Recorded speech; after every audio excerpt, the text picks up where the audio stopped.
for many of us here at Islamic higher education.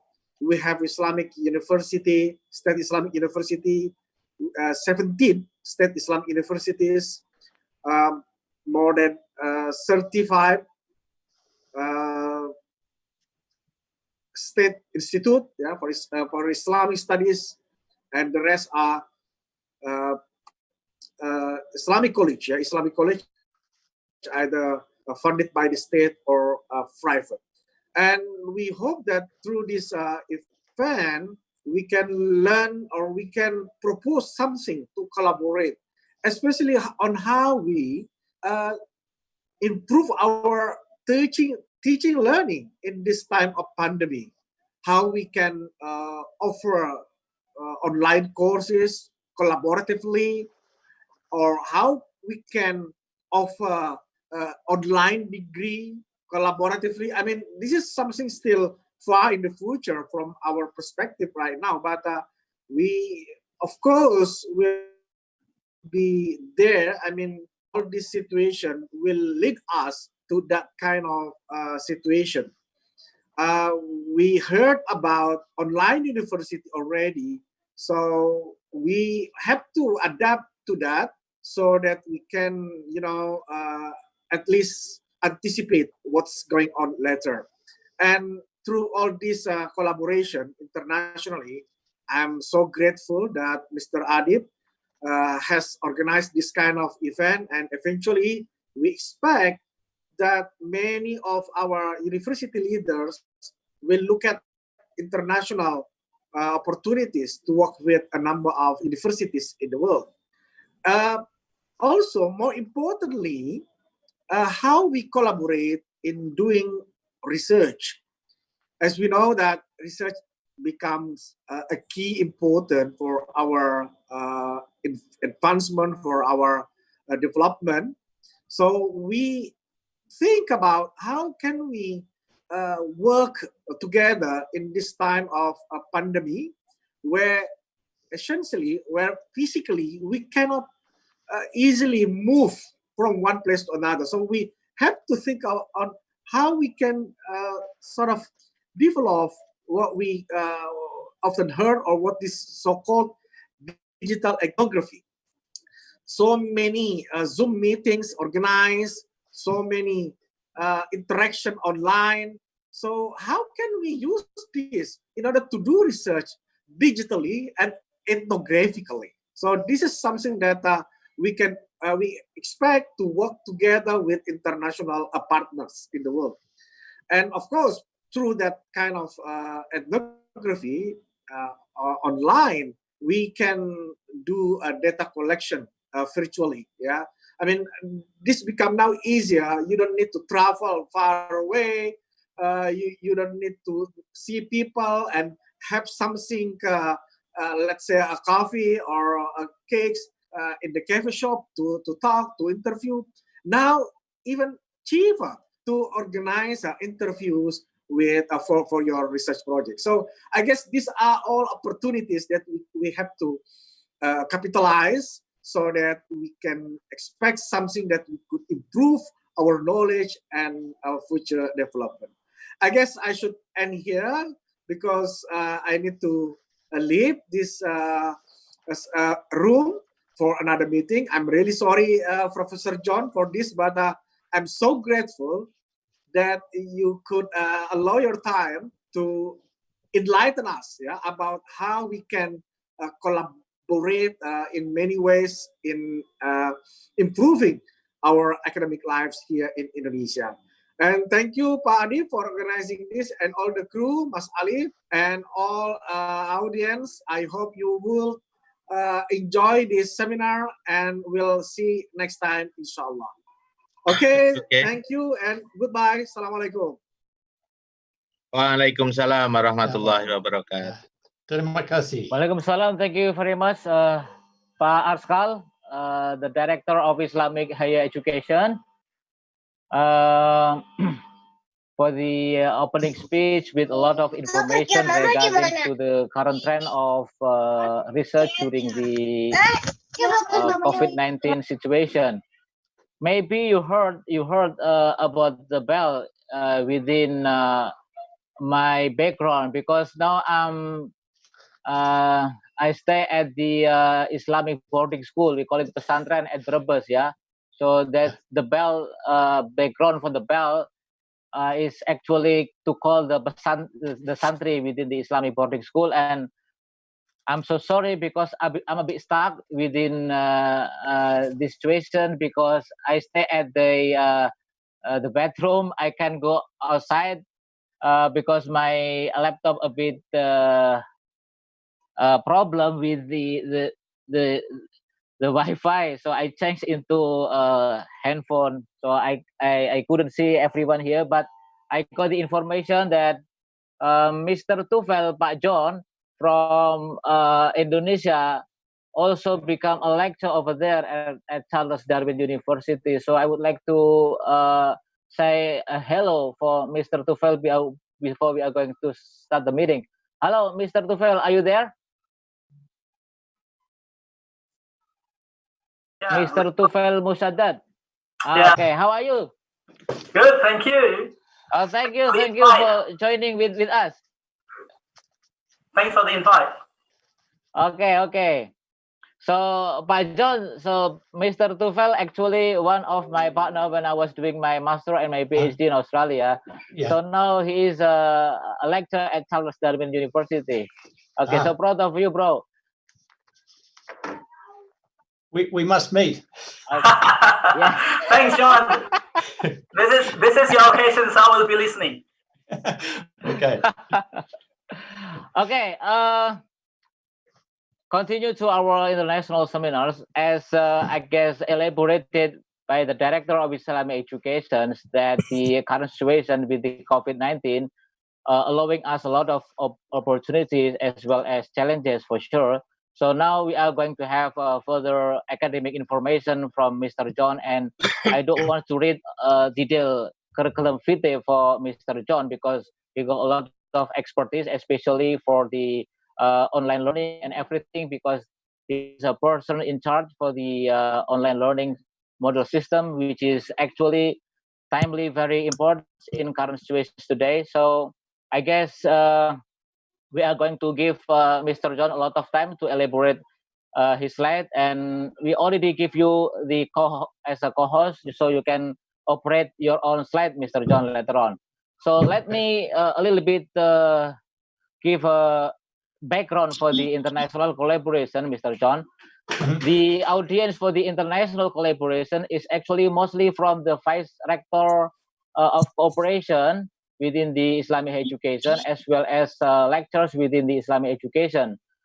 So I guess in the future it will be benefit for those who always participating our international seminars to have a further communication with you if they need further information. So without overdue, I would like to give the opportunity for you, Mr. Jones, to elaborate your slide and your presentation. Time is yours, Mr. John. Okay.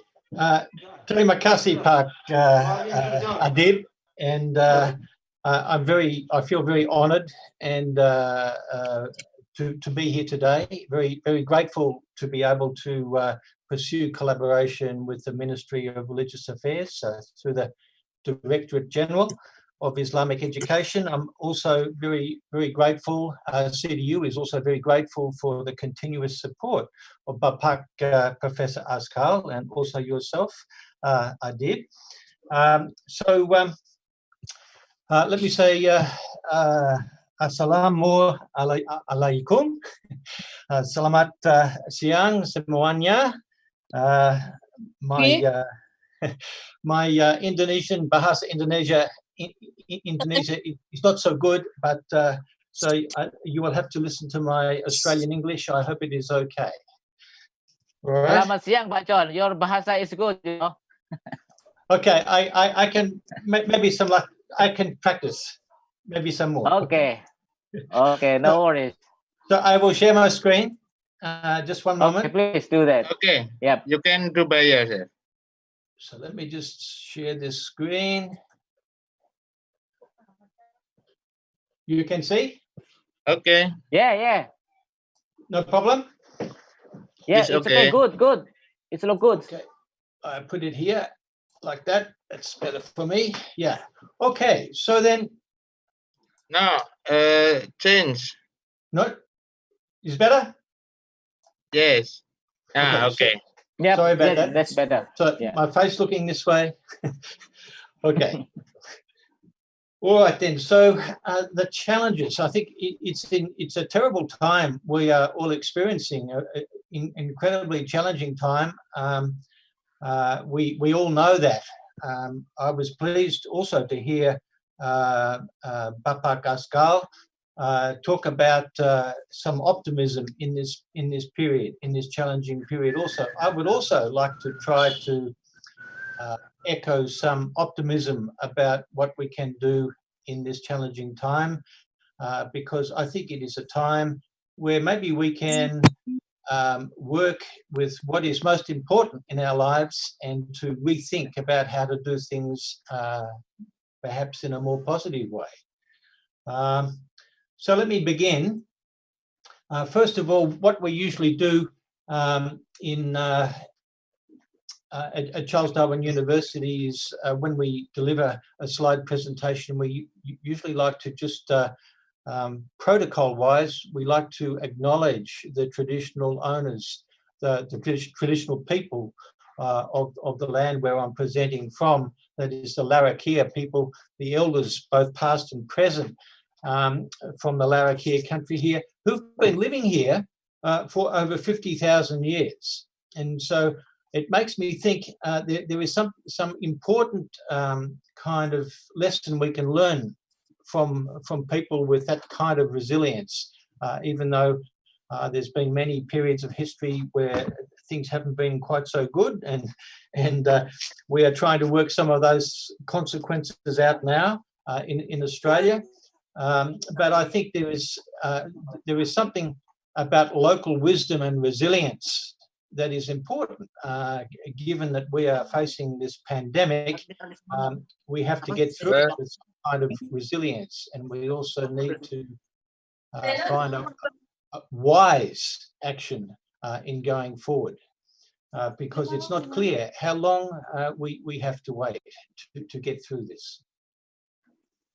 So my main message today will be very much about just a simple phrase that the policy challenge in front of us is all about priorities. And of course, we're in a situation where we have to respond urgently to provide continuity of service in our education systems.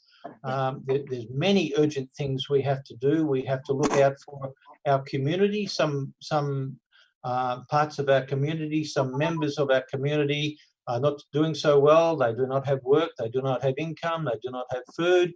Many urgent things we have to respond to, and this provides a big context for us to think about how we organize our policy. So then, for me, I see that there is an important, the COVID-19 impact is an important time for us to rethink and to reconcile ourselves with this, with the magnitude of this challenge. That's not just for one part of the planet, it's for the whole planet, it's for the whole globe, and there's no discrimination between rich and poor.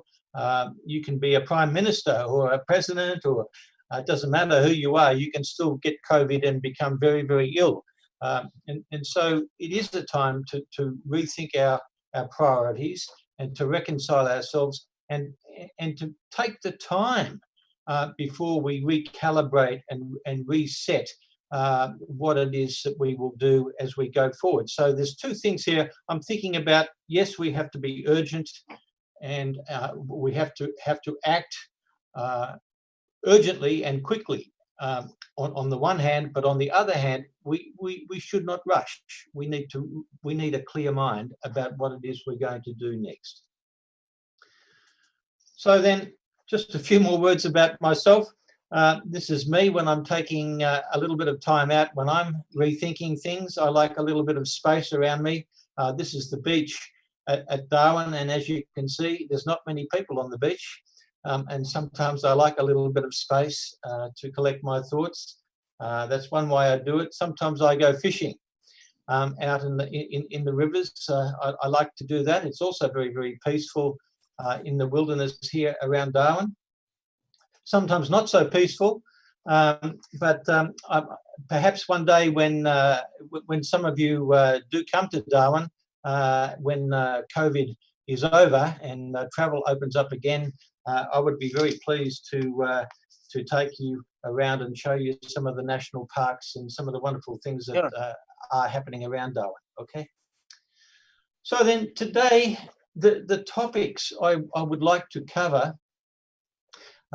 Some global perspectives on change, something about the Australian higher education policy context, some institutional perspectives, something about CDU, what we're doing at CDU, how we've responded so far to this challenge, and then a few words about recalibrating priorities and refocusing. So a book came out about 4 years ago by someone called Thomas Friedman. He's quite a prominent journalist from the New York Times, and I often like to read his books because he has a lot of big picture ideas to talk about. And in this particular book, he quoted the person who came up with this graph plotting human adaptability against the pace of technological change. And the book is all about this notion of an era we are living in now that's very much dominated by smart technology and the pace of change and these kinds of things. And the book is all about two things: accelerations of change and the numbers of the amount of disruption that we must face. And both these things have a huge impact on policy and how we think about how we will move forward. And so this graph here also shows a mismatch between where we are on the technology cycle and our ability to adapt. So this came out some years ago. This is pre-COVID, okay? So now we have in this mix an even more challenging situation, okay? So then, of course, we have a lot of discussion for many years now about global climate change and what the planet, what the blue planet we live on might look like before too long if we do not do something about this big challenge of climate change. Of course, we are all used to catastrophes everywhere. I mean, in Indonesia, you know all about tsunami catastrophes and volcano eruptions, these kinds of things, earthquakes. You have to deal with that regularly. In Australia, this year, in the last 6 months, we had the biggest fires we have ever had at such a huge scale. Many, many, many people lost their homes. We had a terrible time. It was really the worst time in Australia with such a natural disaster. And this was happening in December and January and February. This is before COVID really hit. So already we are facing disaster before COVID. Okay, so these things, natural disasters are coming all the time. So we need to be thinking more and more about the importance of being in tune with the natural ecosystem somehow. So I'm just building some context here about the situation. So if we think about all these things that are going on, it's also very interesting to me. I don't know whether you can see this. This alert keeps coming in my screen about people waiting to come in. Is it on your screen also? maybe not. Anyway, in front of my slides, there is a small screen about the waiting room. It keeps coming up. That's better. So then, there's something that's important that I think about in terms of policy and policy direction that we get from the United Nations. I think the effort from UNESCO and the United Nations in terms of articulating big picture goals are really important for policy at a global level. And of course, prior to the Sustainable Development Goals, we had the Millennium Development Goals, many of which we did not achieve.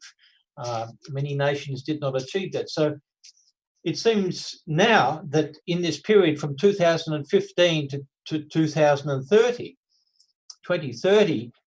we have this big policy agenda set by the UN all around sustainability.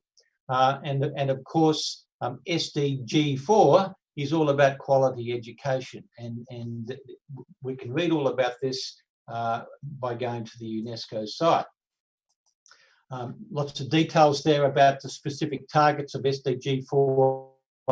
It's all about what we need to do to ensure equality for all and access to education. How can we respond? How can each nation respond meaningfully in a way to provide access for all?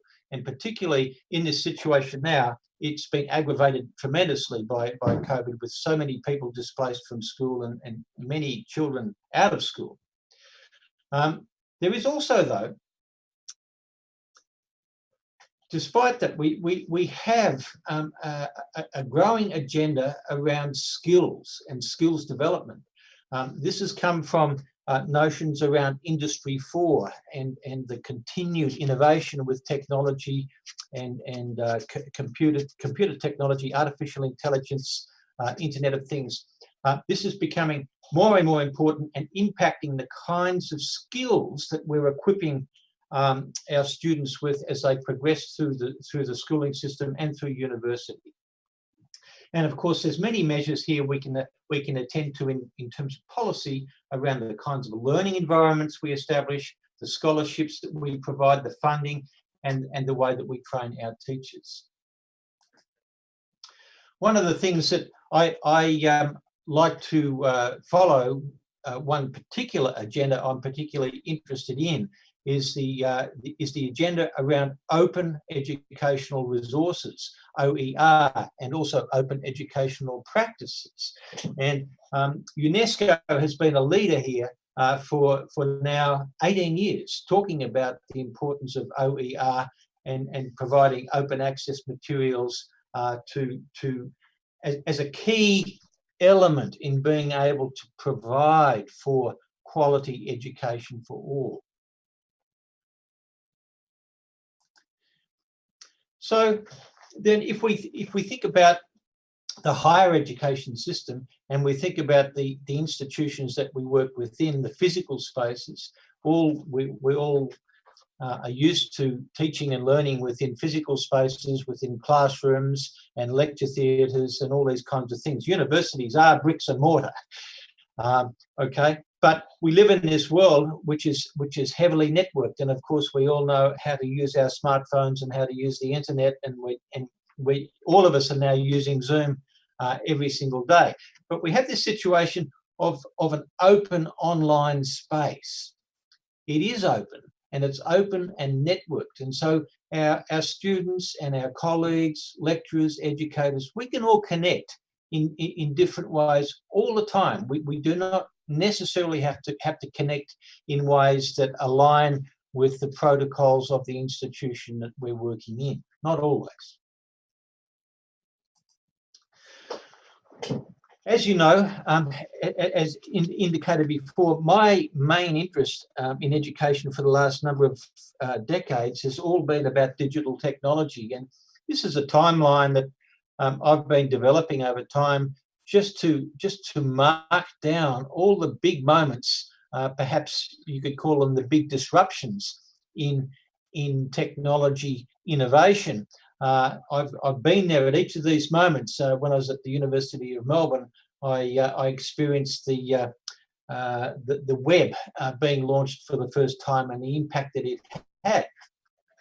And so I won't talk about the detail of this, and the slides should be available to everybody after this event. But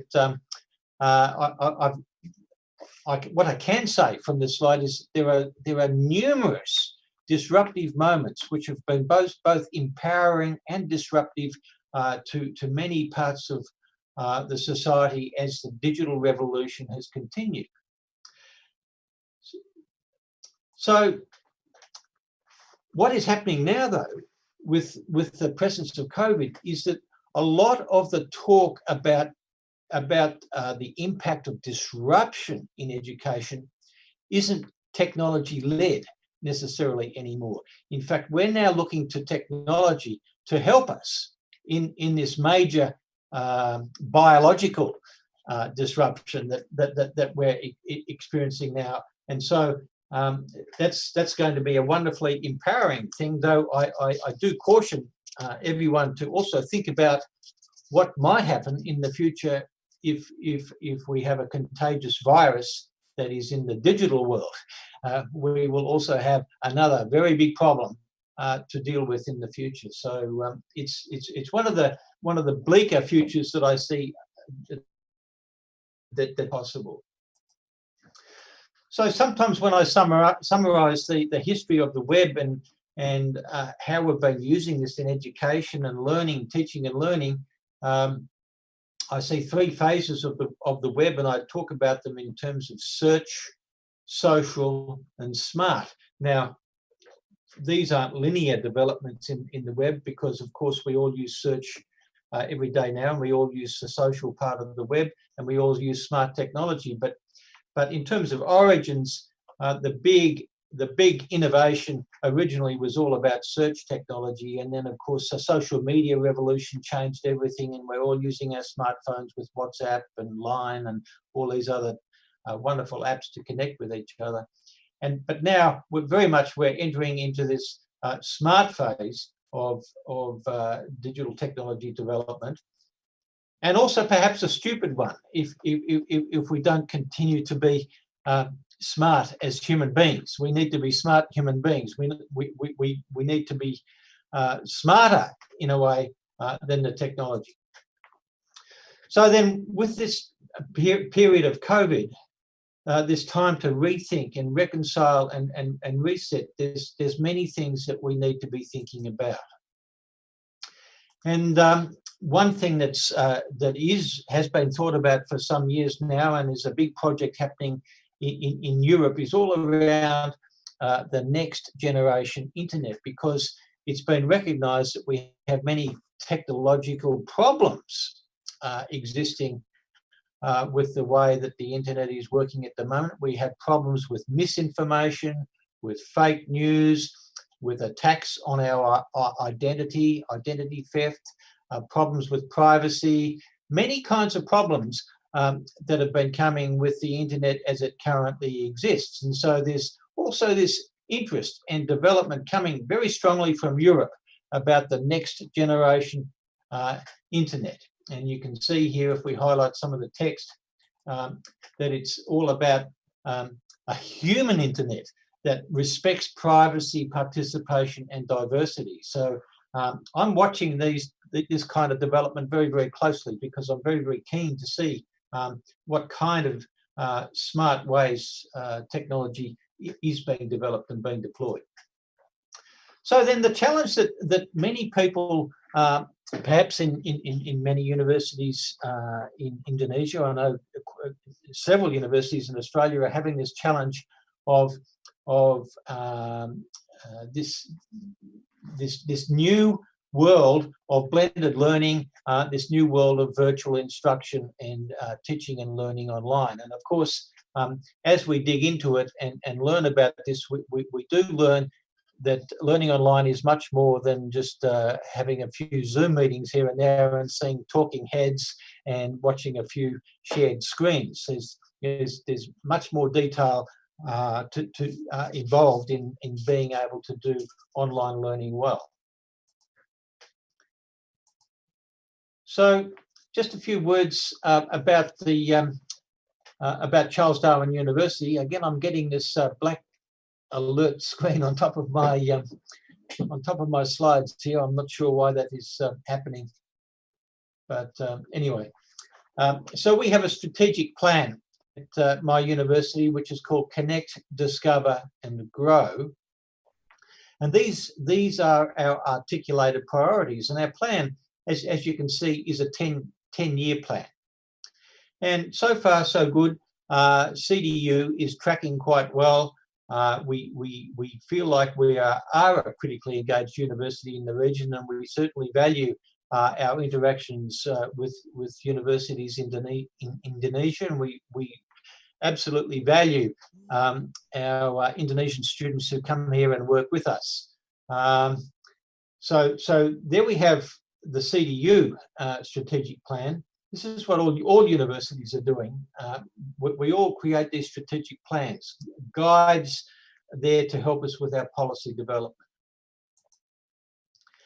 One of the things that's happened since this plan was first articulated is we have a lot of talk and a lot of discourse happening now around the importance of Industry 4.0 and this move into cyber physical systems, the Internet of Things and networks and artificial intelligence, reinventing lots of business processes and perhaps totally transforming the way that higher education, or in fact all education, will be conducted within the next 10 years.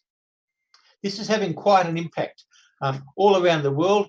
If you look at there's an example here from Malaysia about what Industry 4 means in Malaysia at the moment, and how policies are being impacted, where computer coding is being recognised as an essential tool to be promoting in schools. STEM subjects, digital skills are really at the top of the heap. These are the important skills that are being promoted as a consequence of Industry 4. And so now people are talking about what is education for? What, if we're talking about Industry 4, then what is education for? Well, we've been talking about education and learning anywhere, anytime for a few decades now. We've also been talking about the personalisation and flexible delivery of education. But what we haven't been talking about is the importance of peer learning and mentorship and some of these other aspects here associated with education for the modularity of projects.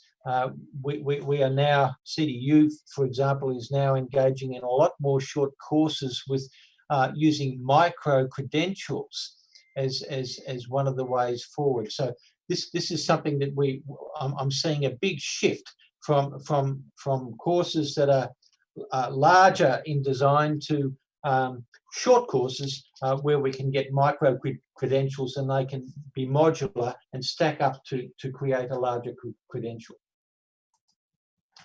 So then tertiary, there's a lot happening in terms of tertiary education policy in Australia. There always has been.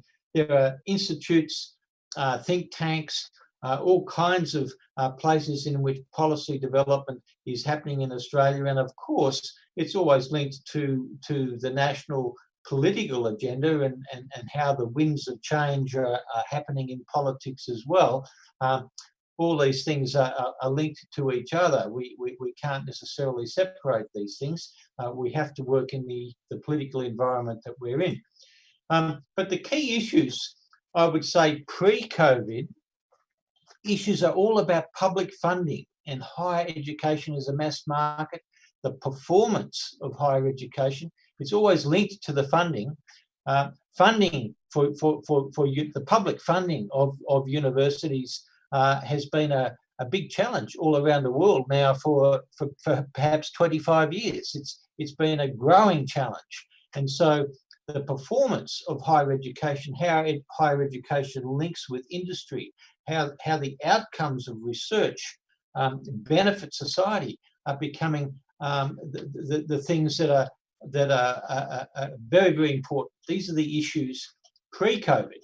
all about demand-driven systems, student-staff ratios, academic standards, academic freedom of speech, quality assessment, internationalisation. We have issues around tenure and casualisation. In Australia, there are a lot more casual academic staff who do not have the security of positions for life anymore. It's a changed work environment. So lots of policy issues like this we've had. And if we look at the news media, we can see all kinds of obstacles for policy development that are there anyway. This is apart from COVID. All these problems of high staff turnover and the market saturation, too many players in the marketplace, all these kinds of things are debated quite regularly in the media and within the higher education sector. They all have an impact on policy. More broadly, we have UNESCO again setting agendas, key agendas around things like this. The importance of continuing to promote basic literacy, the importance of workplace skills, health outcomes, the knowledge economy, sustainability, partnerships are becoming really important in terms of the ongoing viability of education and also the quality of education. There's also new ranking systems that are being used in higher education, and this is a new one that's only been going for a few years, developed by the Iran Foundation in Japan, and the economists have got together and they've created a new kind of ranking all about education systems that are looking to the future and positioned for the future. And in the very first year that they did that, they identified New Zealand as being at the top of the heap. It's just another interesting thing that is impacting policy development. How do we prepare for the future? OECD is doing similar things.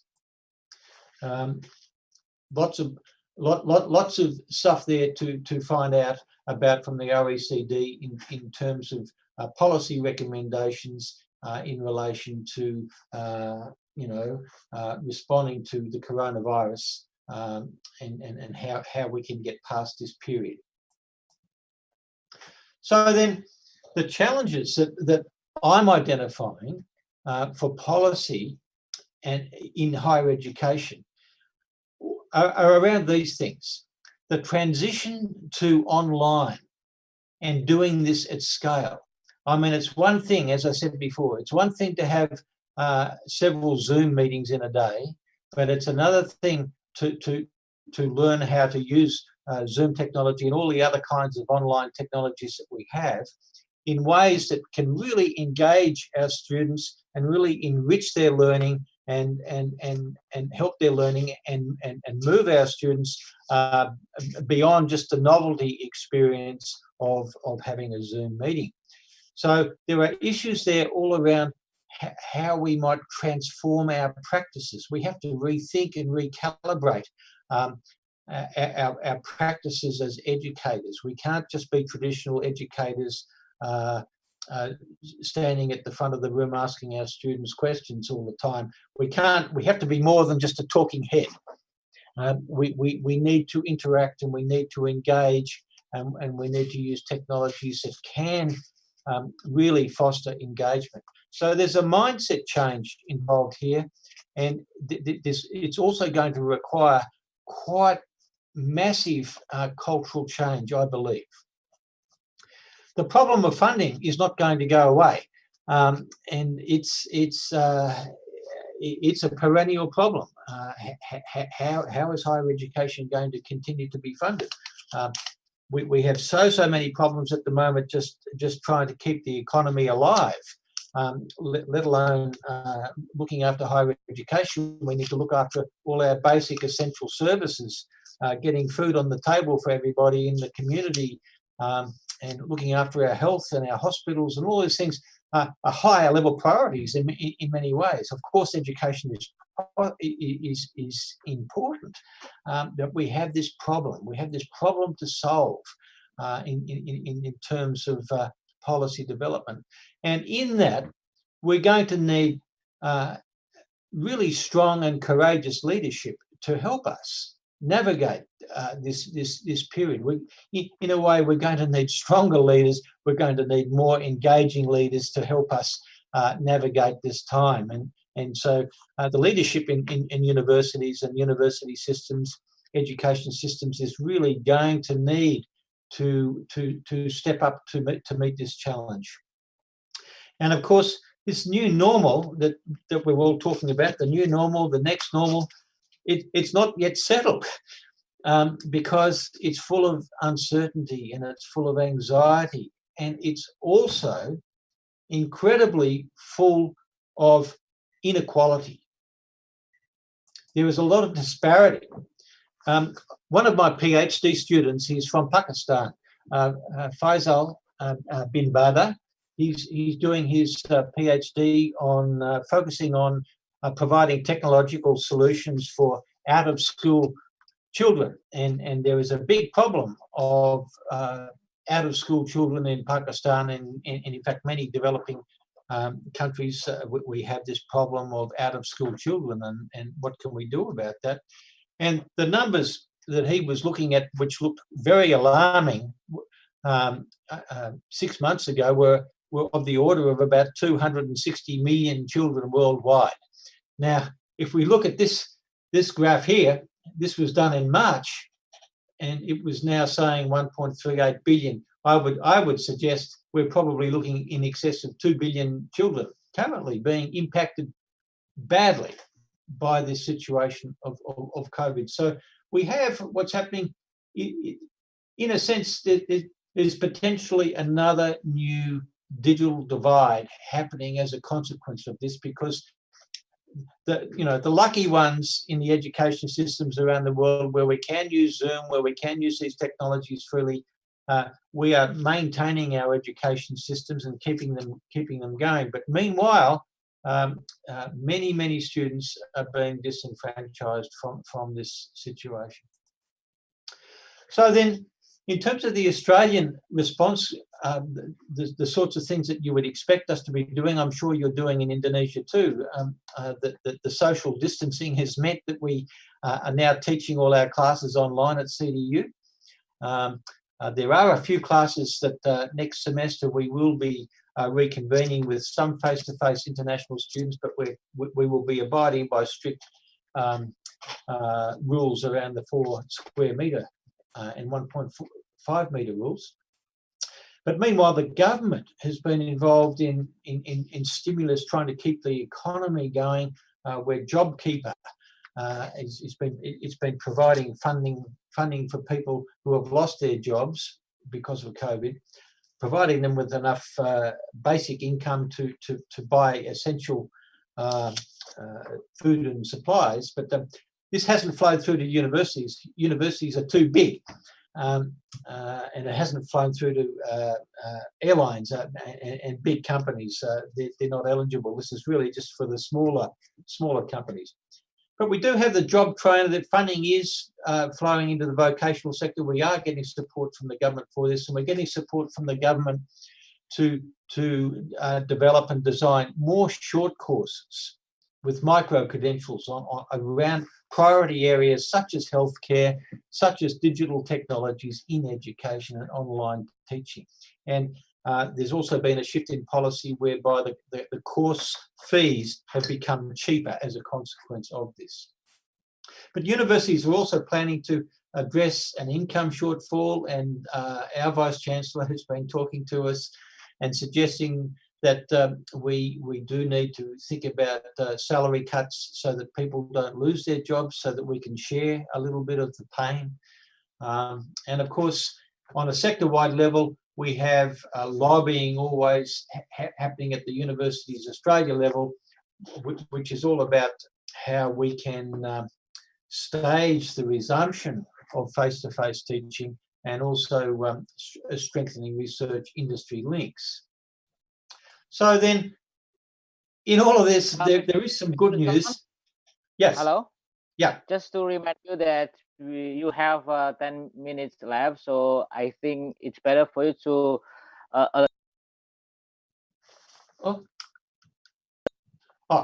I just missed that last bit. So 10 minutes left.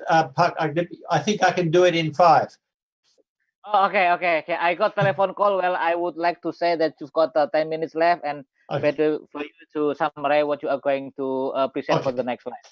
Okay. So then, the good news is just to reaffirm this. I do think we have a period here in which we have time to rethink and to recalibrate, reconcile ourselves to the situation, and to think carefully about how we reset according to what's important in our lives and what's important in the education system to maintain and to refresh. The CDU response has largely been about supporting students. So far, CDU has been in a fairly good position in which we've been able to provide extra financial assistance to students and food banks and counselling services, these kinds of things. Interestingly enough, I'd also like to just highlight that our international students got together and they created their own response to all of this, and they decided to go out and talk to some local businesses, and they found a way to collect food to take to families in need. And so while the university was trying to look after international students, some of our international students were trying to look after the community. So it's been a very kind of a nice experience, a generous kind of experience. So then I think that's all I want to say today, apart from the importance of perhaps cultivating wisdom at this time. I noticed a very nice book that was just published a few weeks ago that is available for free download. I've been finding it very useful.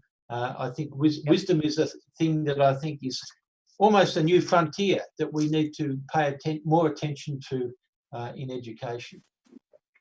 So then, that's it. That's my presentation.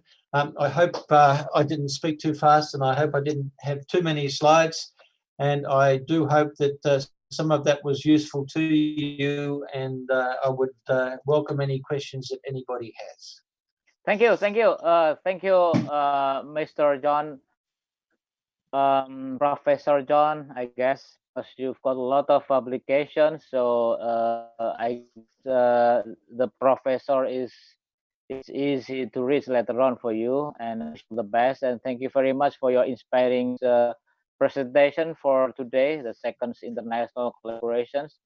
So just to let you know that the audience for the international collaborations series 2, we've got some rectors of the Islamic educations also attending the meeting. So for the first sessions, I would like to give the rector of AIN Palopo, Professor Dr. Pirol. Are you with me now, Professor Dr. Pirol? Pak Pirol, bisa mendengarkan dengan saya? Halo? Mas Salim, Pak Pirol, ada nggak Mas Salim? Tadi beliau siap mau bertanya. Halo, Pak Pirol. Halo. Okay.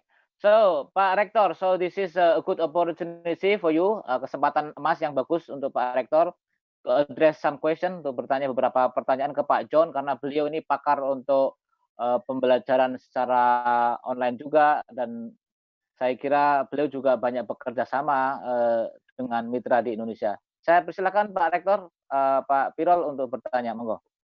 Okay, thank you very much, Mas Adib. And I think this is a very good chance to me to give some question, especially to our speaker, our great speaker, Professor John. I have some statement. The first is that COVID-19 make education disruption. One of is discrimination to the poor student, cause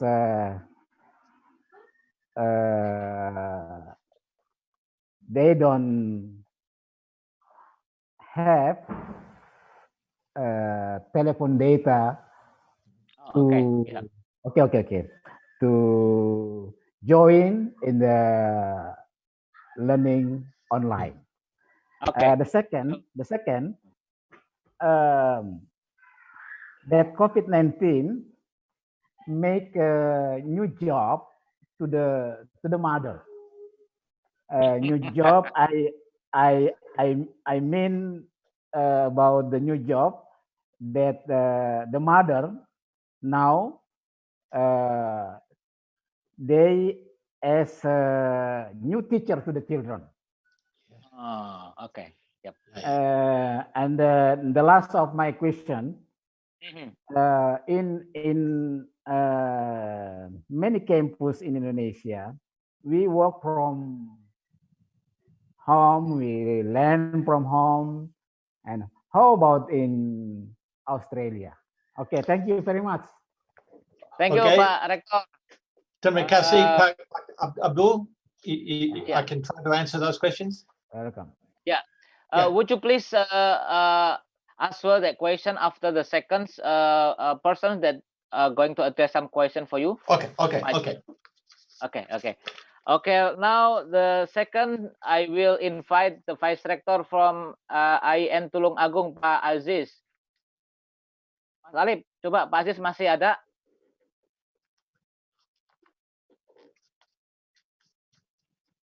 Are you with me, Pak Aziz? Or maybe from the the other Vice Rector, Vice Rector on Cooperation. If you want to ask a question, I give a special session for the Vice Rector first.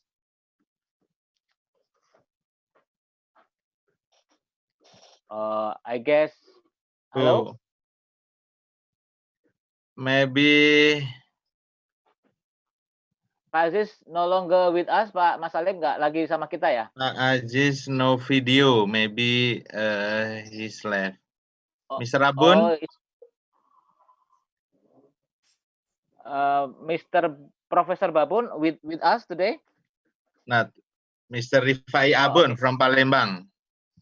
Oh, Mr. Rifai. Okay, please, Mr. Rifai Abun from Palembang. And for the second session, for those who wants to ask a question in Indonesian, it's okay. Bagi yang mau bertanya pakai bahasa Indonesia, silakan saja. Nanti kita translate ke bahasa Inggris. Dan Pak John itu juga sedikit banyak bisa bahasa Indonesia kok. No worries lah. Pak Rofik siap mentranslate, Pak. Oke. Assalamualaikum warahmatullahi wabarakatuh.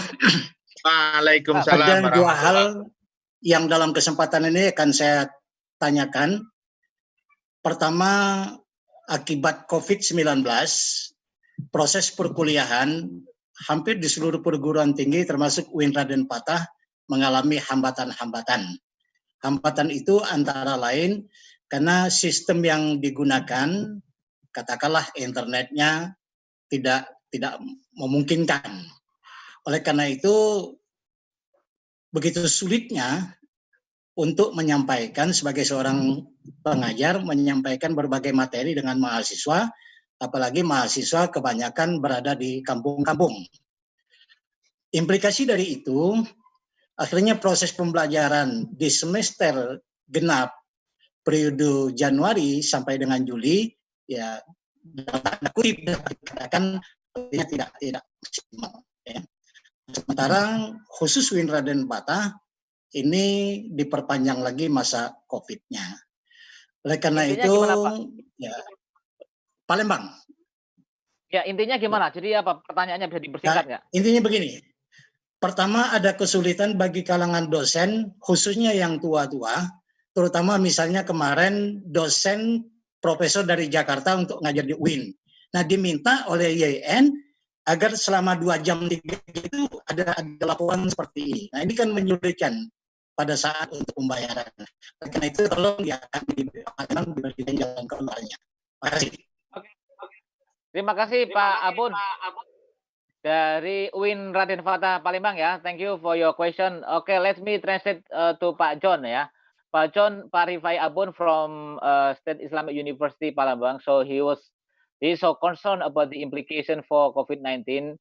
especially for the teaching and learning, and those who has a direct implication, especially for a student stay at villages who don't have good access for the internet connection. So that's the case. So how can we address these things?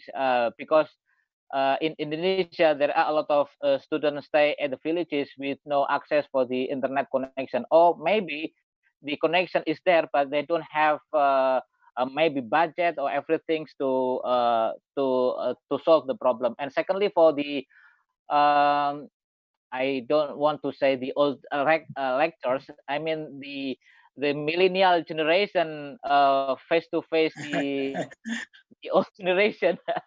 Maybe they're not familiar with the IT, with the current information and technology. How to address those the old generation which is not familiar with the IT technology to follow this new trend.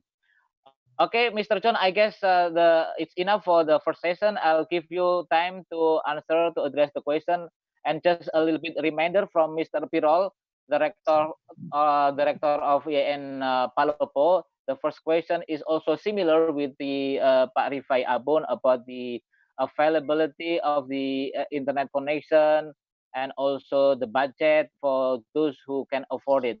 And secondly, maybe about the trend as become what do we call a teacher for their children, because the COVID has pushed the parents to teach them at home. So is this situation happens to Australians family as well? Maybe that's a little bit summary. Okay, I give you time to you, Mr. Jones, to answer those questions. Terima kasih Pak Adib and Pak Abdul and Pak Koriwul. Thank you for your questions. So yes, a couple of those questions very similar about the new digital divide and the kids in the villages without the internet access is a big problem. And of course, in the Northern Territory where I live, we also have many Indigenous communities that have poor infrastructure as well. But there are some technology solutions for that, and there are some cheap solutions in terms of being able to download content and activities from the internet from certain hotspots, and then using certain devices, and then convening in new places. The kids can come together. Perhaps when it's safe to come together with social distancing. I believe that there is some technologies that can be used in poor internet connectivity situations. So there is technology for that. I'm not sure about all the answers for this. It's a big problem, and as I mentioned, my PhD student, he would actually love to be talking with you now, because he is very passionate about this topic, to solve this problem of the out of school kids, and so I'm optimistic actually that we can think through how to solve this problem and to use technology in a smart way. With regards to the extended role for the mother, well, the mother has always got an extended role in the household. She's always the important one, and she holds the house together, of course. We all know this, the importance of the mother, and also the father. In Australia, many people have lost their jobs, and so many people are living at home, a little bit going crazy because they are home every day. Everybody has one internet connection and maybe 4 kids, 5 kids, father, mother. It's a bit difficult. We have to do this, but you see, everybody is learning. Every generation is learning, not just the millennials. Actually, millennials they are having easy life, really. So it's important that they learn something new. I think, and they can. They can learn this one. It's not hard. Australia too, you know, we have had a long history in distance education and using radio. Since, you know, for maybe 100 years, we have been using radio for distance education and using it very, very well. We call it the school of the air.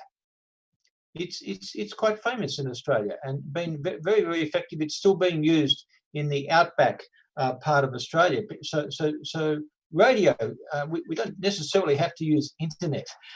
We have many means of communication, and of course, at the, you know, fundamentally, education depends on communication.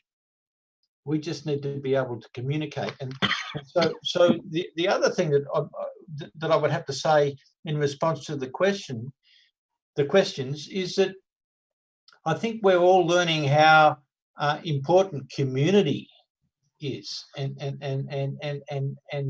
how important it is for us to be looking after each other in new ways. And so of course the family is so important in that, but also I think it's important for us to be like good neighborhood citizens, to be helping you know, our neighbors, and to find new ways to communicate, new ways to check up, to see if everybody is okay. So this time, maybe to think optimistically, this time will produce maybe a better human condition, because we will be a little bit more considerate of each other.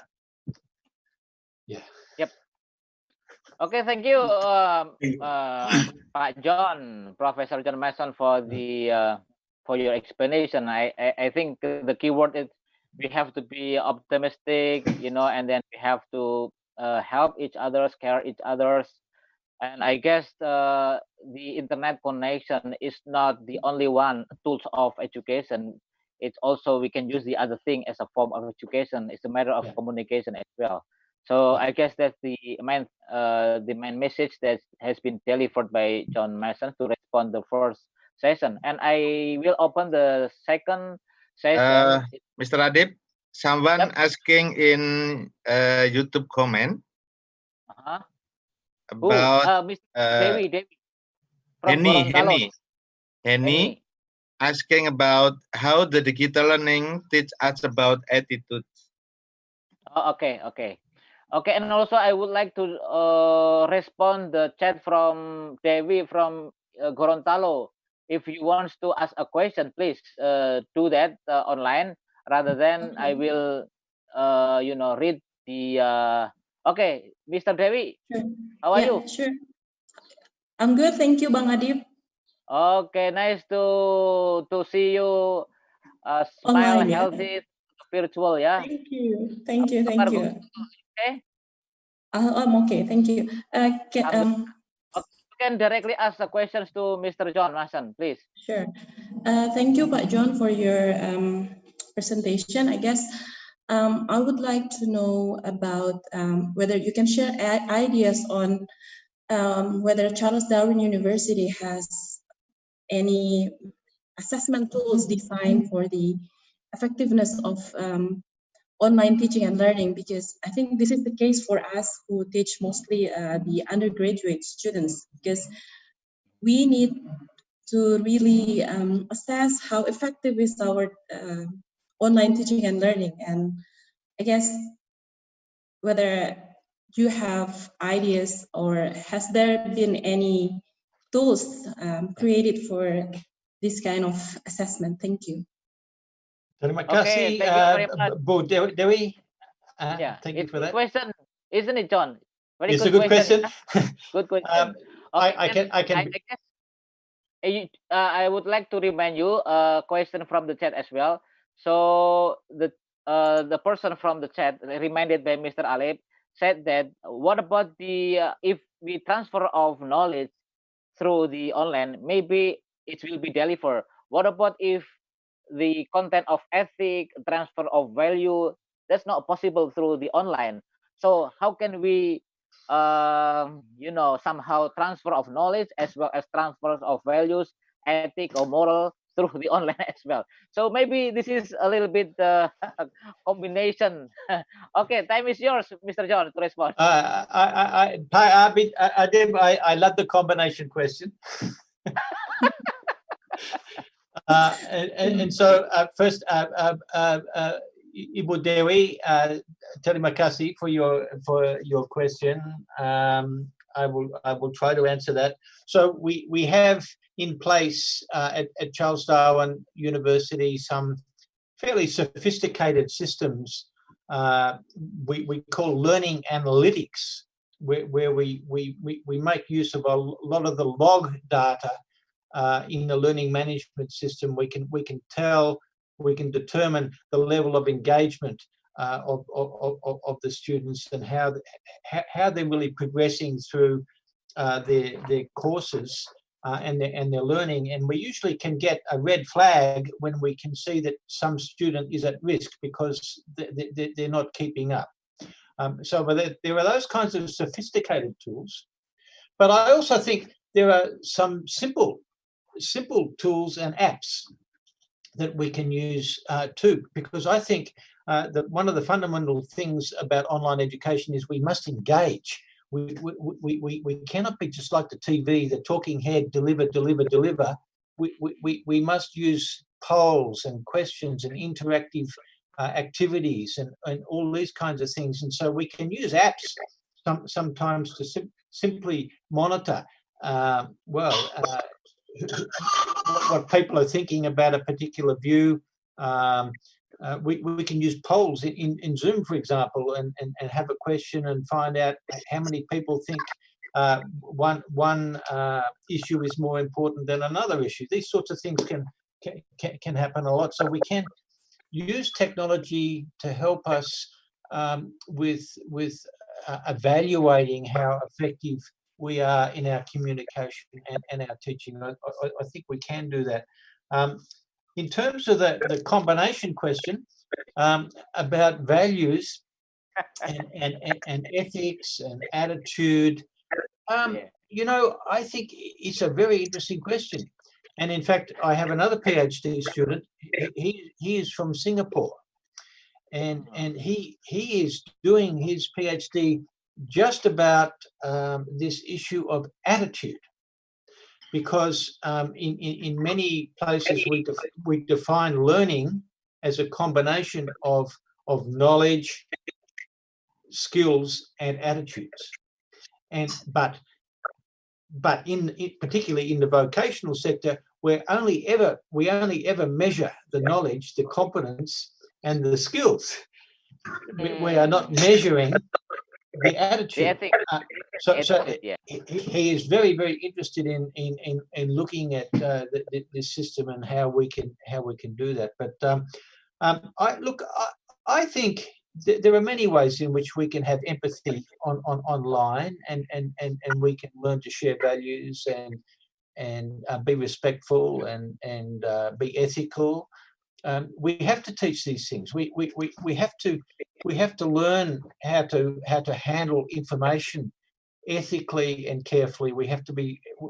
We cannot be part of this internet, social media pushing misinformation around. We have to be responsible. So we have to teach these things.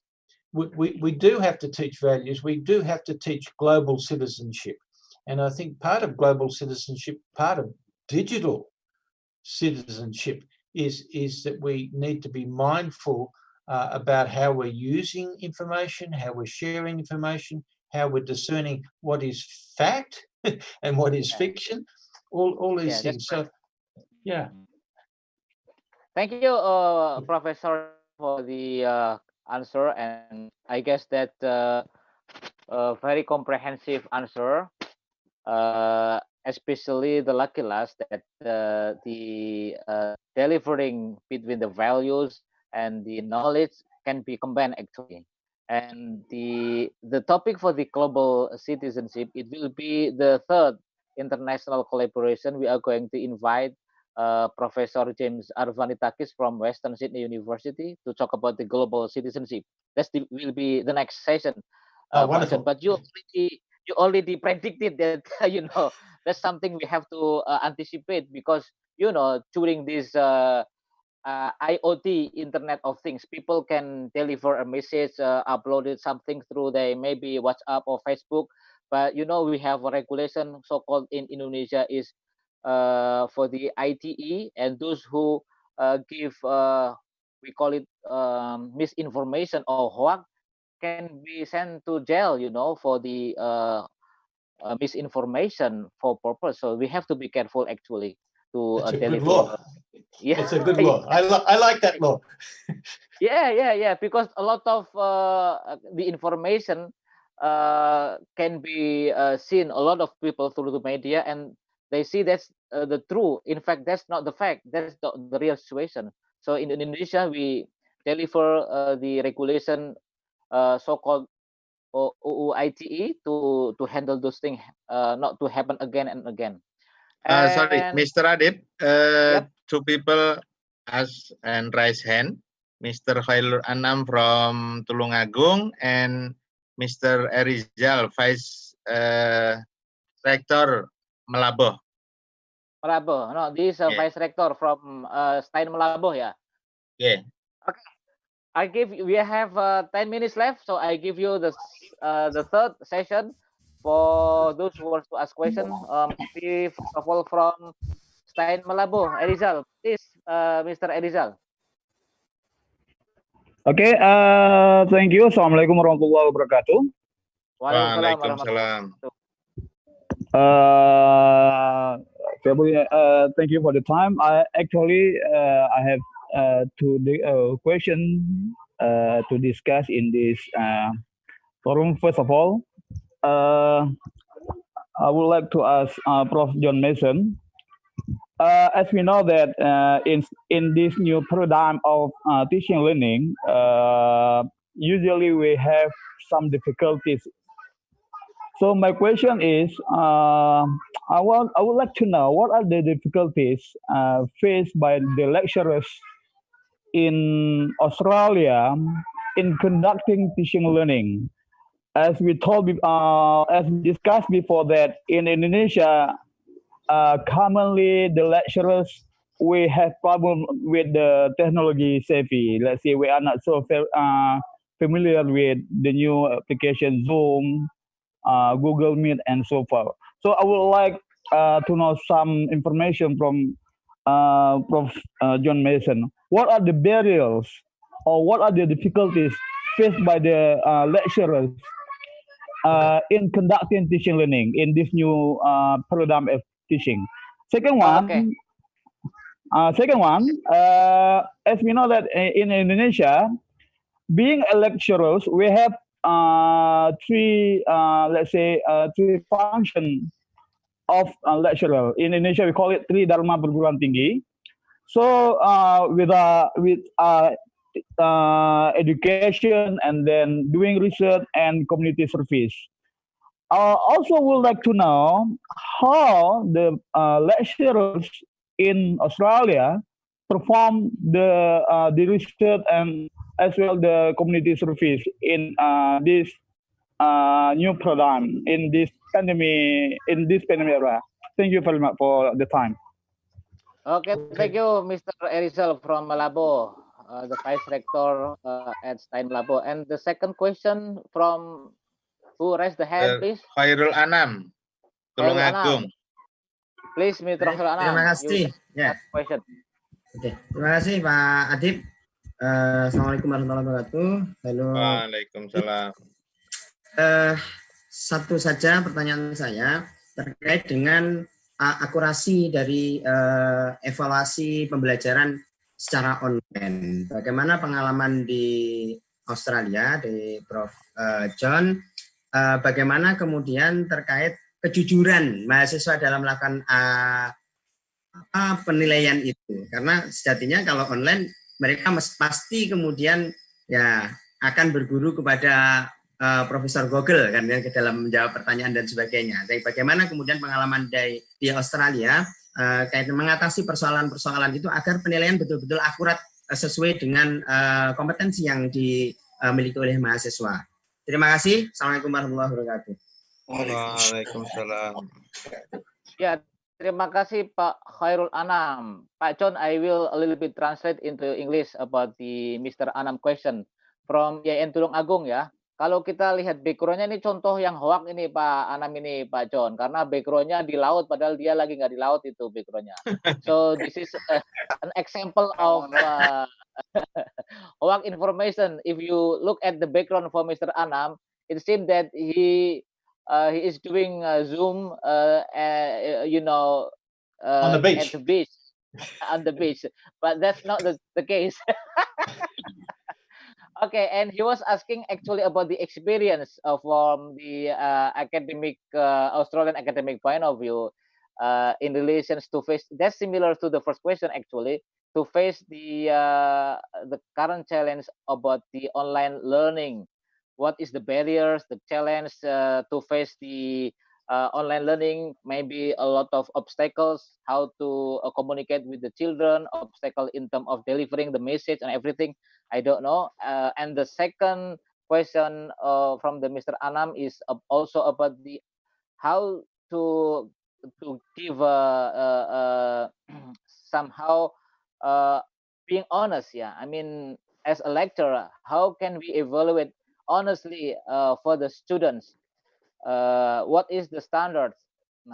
If you may share the experience. I mean, in Indonesia, sometimes if you want to give a grade distinction, high distinction, or fail, if we look at the student, this is the student of Mr.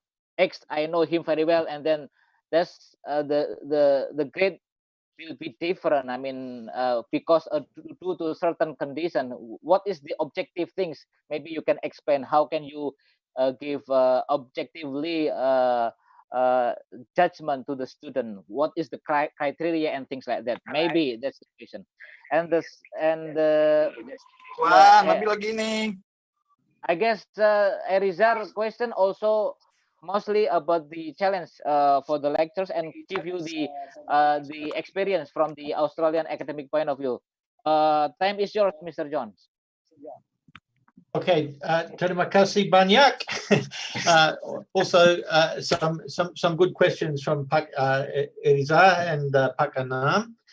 So first thing I would like to say is in terms of the challenges we face in moving online and learning how to teach online, often we teach how we learn. And it's a very interesting situation for many academics who are used to the traditional classroom of the teacher in control at the front, always asking the questions, doing this thing, having the control all the time. Many lecturers, I notice this still in this period of time, 2020, that sometimes they will revert to this situation of the traditional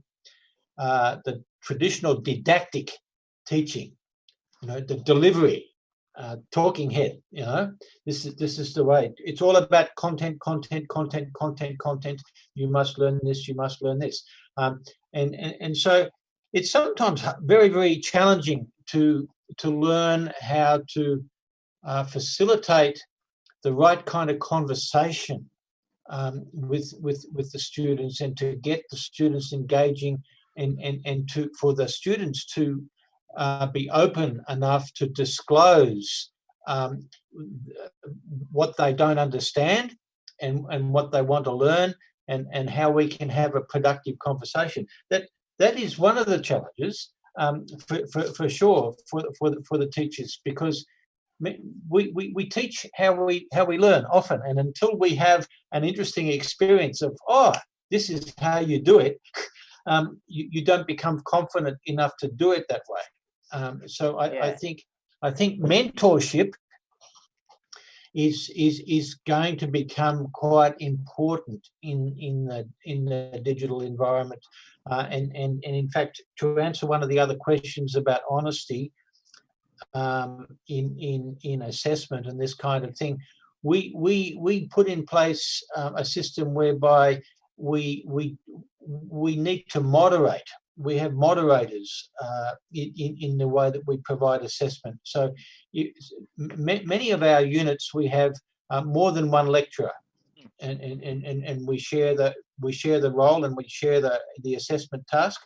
But if there is a unit where only one lecturer is teaching, when it comes to the assessments, we must always have an extra person to do the moderation, so that it's not favoritism, not bias in. Okay, of course, we must use a rubric as best we can, so that we try to make fair assessments. Yep.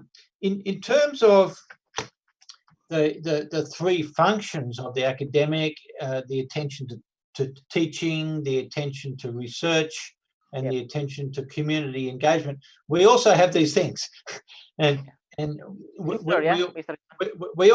all have to do these things, and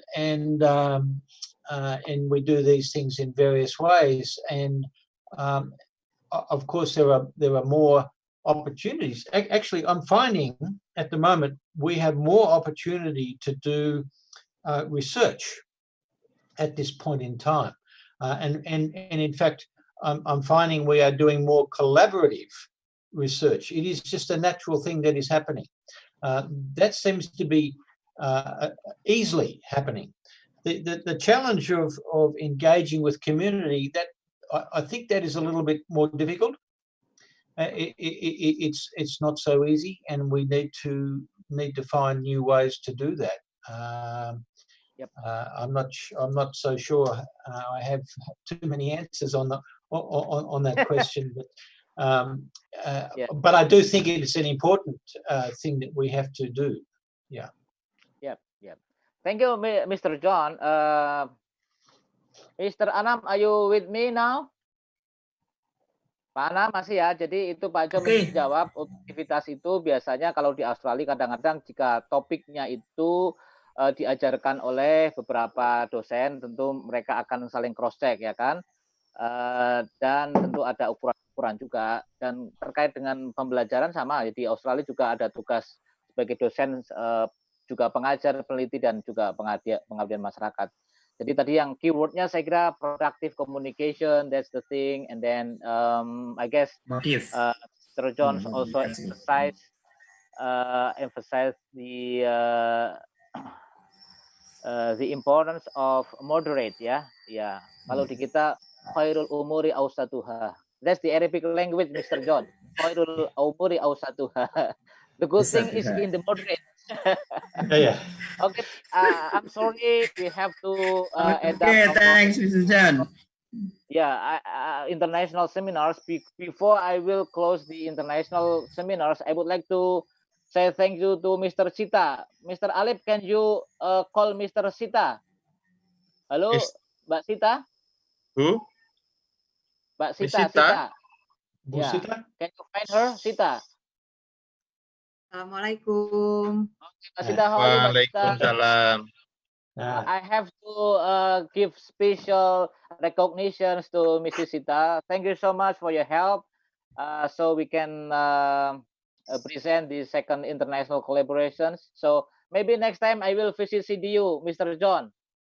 I would very much like that. And when you come to visit after COVID, I can take you to the national park and we can have. Yeah, sure. More than happy. Yeah. Thank you, Mbak Sita, and thank you very much, Pak Adib, Pak Alip, and the whole team. Yep. Yeah. Okay. Wish you all the best.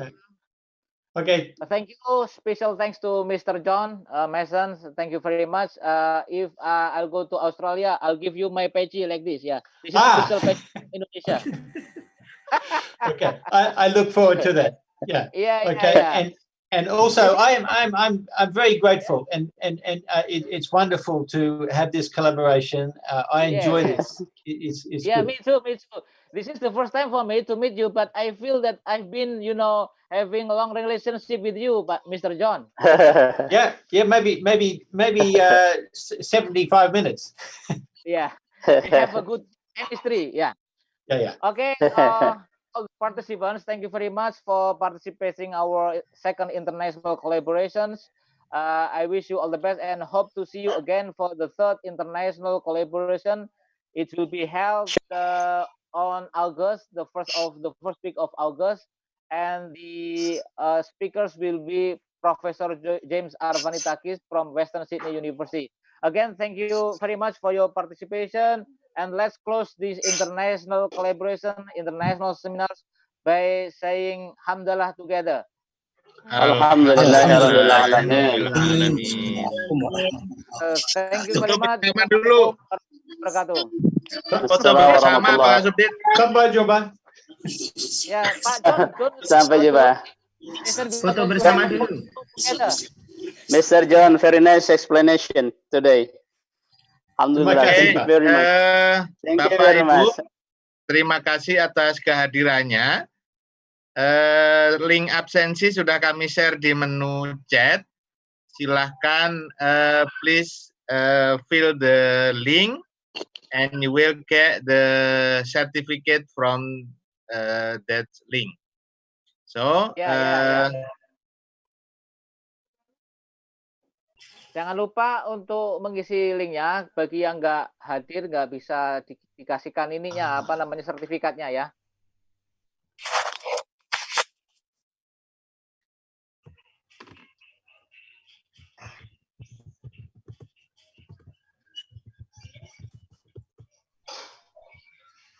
Oke, Mas Salim, sudah semua difoto? Oke. Udah difoto semuanya. Thank you, Mr. John. Thank you, Bu Sita, everyone. Terima kasih. Sampai jumpa. Ya, wish you Sampai all the jumpa. best.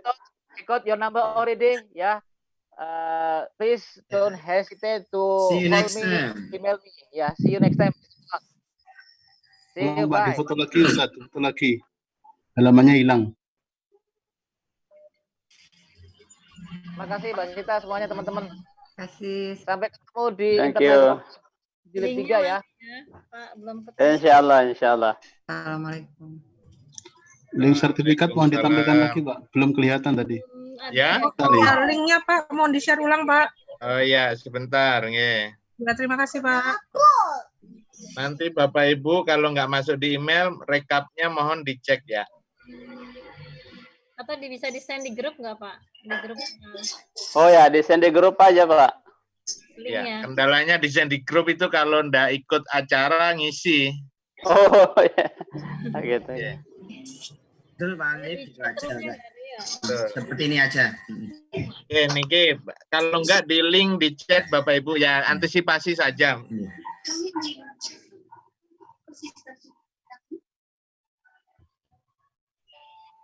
Thank you, Miss Cita.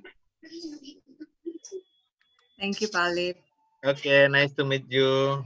Likewise. Nice to meet you. Thank you very much.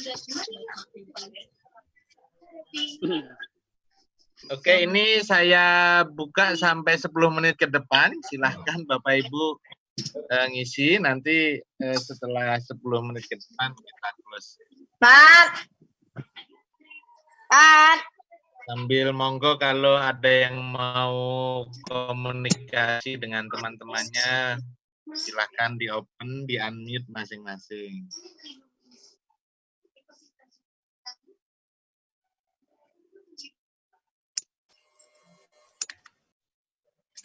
HTTPS. Nanti kalau Bapak Ibu di email tidak masuk, maka Bapak Ibu buka ini link rekapnya ini.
Link absennya di mana ya, Pak? Ya. Absennya di mana ya, Pak? Ini Bu link absennya. Bapak Ibu link absennya ini bit.ly participants 2. Kalau tidak, Bapak Ibu cek di menu chat. Nah, di situ kita sudah share juga. Ini bagian dari ini Bapak Ibu PJJ, nih, pembelajaran jarak jauh.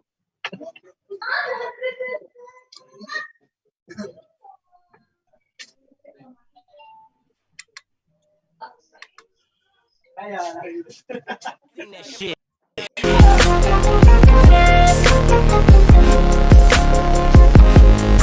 Shit. Sing that shit.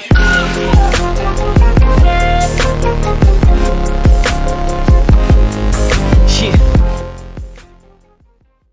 Sing that shit.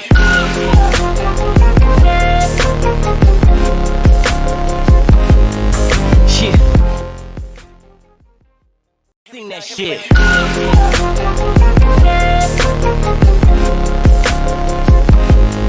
Shit. Sing that shit.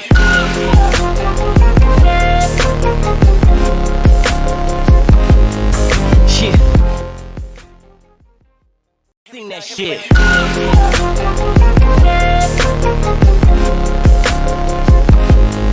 Shit. Sing that shit.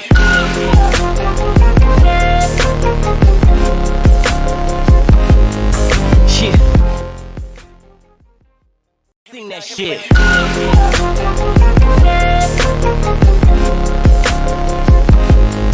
Shit. Sing that shit.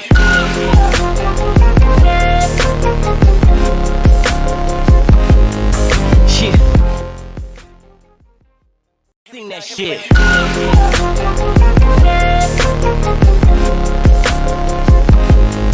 Shit. Sing that shit.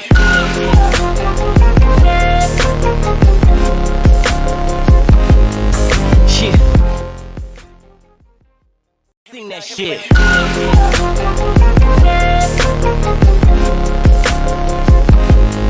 Shit.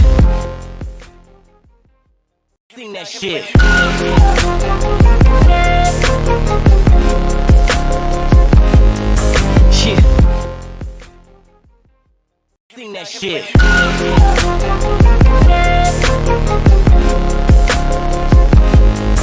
Shit. Sing that shit.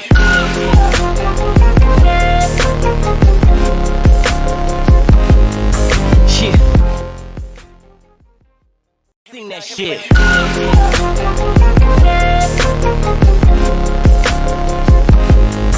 Shit.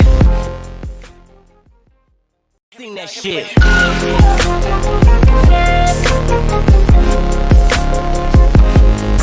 Shit. Sing that shit.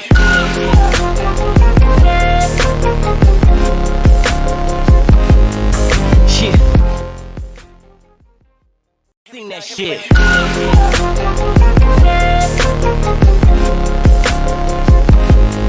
Shit. Sing that shit.